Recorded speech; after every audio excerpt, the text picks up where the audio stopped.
Bonjour, bienvenue dans cette vidéo du module Processus BIM, vidéo dans laquelle nous allons parler des systèmes de classification actuellement utilisés dans les projets BIM. Pour que la collaboration et la consultation des données soient optimales, il est absolument nécessaire de sélectionner un système de classification pour les éléments qui composent un projet BIM. Ce système de classification est un langage de référence pour tous les acteurs du projet. Il repose essentiellement sur une hiérarchisation des éléments dont la structuration va permettre à chaque type d'objet d'être associé à une codification unique.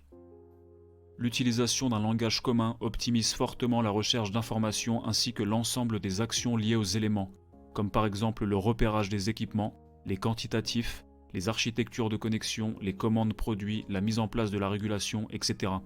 Tous ces gains de temps cumulés mènent nécessairement à un gain financier à chaque étape du projet. Selon une étude du Smart Building, il existe une dizaine de systèmes de classification européens standardisés.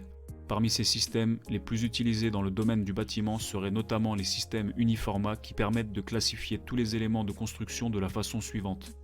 En A, les éléments de l'infrastructure, en B, ceux de la superstructure et de l'enveloppe, C pour l'aménagement intérieur, D pour les services, E pour l'équipement et l'ameublement, F pour la construction spéciale et la démolition et G pour l'aménagement et le site.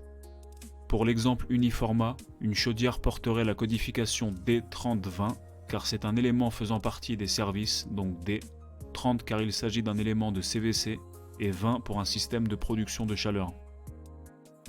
Le système de classification OmniClass est également demandé sur les projets BIM.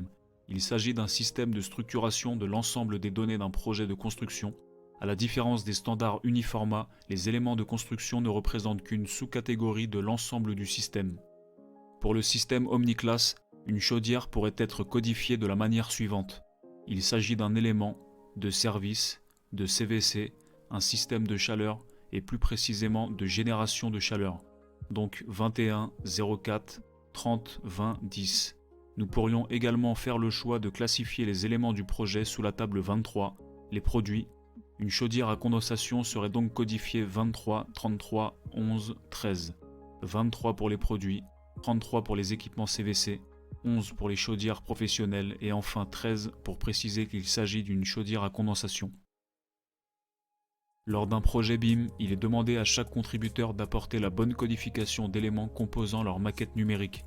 Pour plus d'informations, vous trouverez en lien dans la description le détail complet de ces systèmes de classification ainsi qu'un outil Revit facilitant l'assignation des codifications des éléments. En espérant que cette vidéo vous ait plu, n'hésitez pas à apporter les compléments d'information que vous jugerez utiles dans les commentaires. D'autres vidéos sont bien sûr disponibles sur la chaîne dans la continuité de cette vidéo ou concernant d'autres modules. Merci à vous et à très bientôt.